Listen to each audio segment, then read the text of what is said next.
I've spent the last month, 2, 3 months, I don't know, paying for each of these individual AI editors, or tools in order to try to find the best one to solve the problems I have when writing code or make it go faster. I mean, everybody started out with ChatGPT, and then eventually Claude came on the market, maybe Perplexity if you're writing some other things. Now there's Gemini and Microsoft has it. And then we get into the editors and we have what Codium, which was took off right after, Cursor came in, or Bolt. There it is.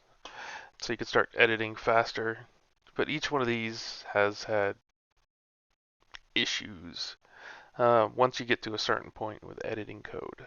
I mean, I've you can get it to build the initial project, great. You can even add what is it, Vercel V0 to the list for designs or whatnot. There's a ton of these things out there. So what I've done, at least for myself, what I found is what's working starting this past week. I found DeepSeek. And although it can't do everything, it's a good add-on for Cursor using the Cline extension inside of Cursor. So if you go and this is Cursor, you can see it opens up the Cursor question mark, and which is great because it uses Claude when most of the IDEs use Claude. You can tell it to do whatever. But what I found is if you add Cline in here, Cline, let me install that real quick. And now you have a little Cline, and I have it linked. I created an API key, which go to this link, create an API key, plug in some money. Here, let me show you my usage. So far I'm at 84 cents. I've been using this for the last 3 days non-stop. I mean like 18-hour days, and I've spent 84 cents. If you're using Cursor, Claude, any of those, they'll after 50, maybe 100 requests, they'll go, "Oh, you've used too many. You got to stop." This DeepSeek has not said stop. I've been using it for a while. I just added this in here so I could get to this point. Hey, fix this. Oh no, you can't. You've used up all your points. Now when you pay for it, it still has, instead of 50, it has 200.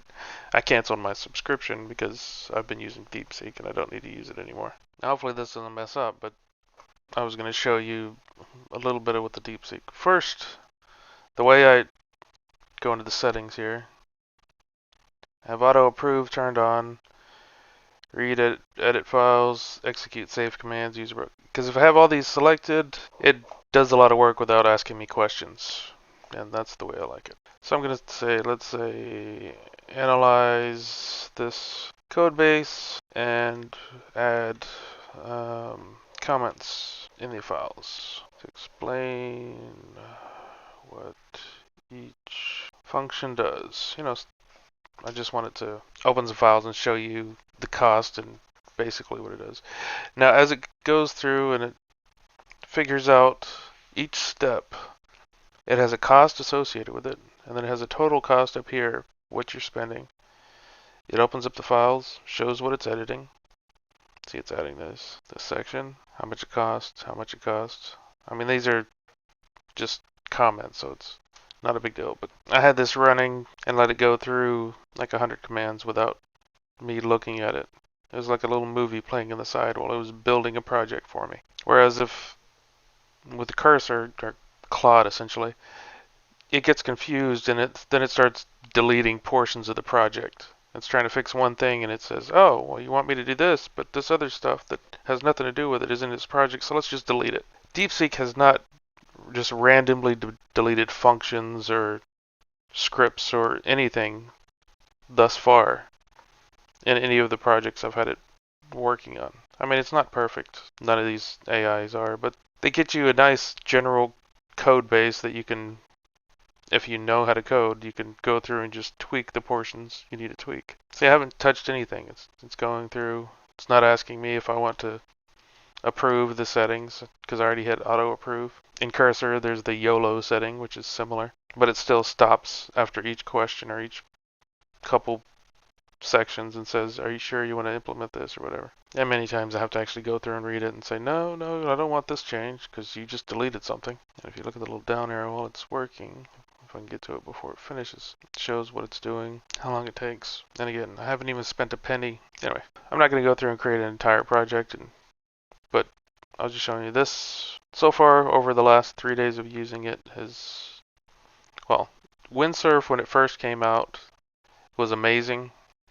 And then once they implemented the price structure, it went to crap.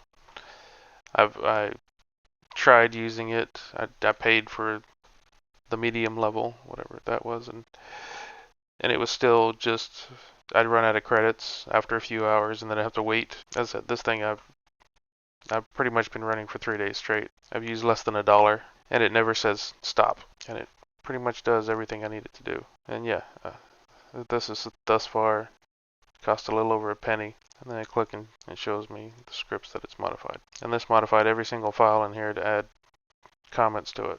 I mean, simple process, but it's useful. I didn't explain the reason why I actually use Cursor instead of straight VS Code. That's the one thing I wanted to mention.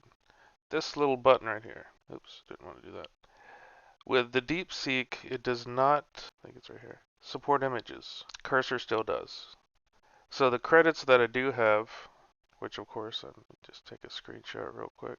The credits I do have for Cursor I use for image prompts, which is, what is this? Let's see if it actually does it, or if yeah, see, I already used them. My limit, it won't actually show. But when my credits reset tomorrow or whatever, then I can use it for image prompts. I can't paste an image into the client interface for DeepSeek. So that's the reason to use Cursor, because it is better than Copilot in my experience, even though both could use Claude. Anyway, thanks.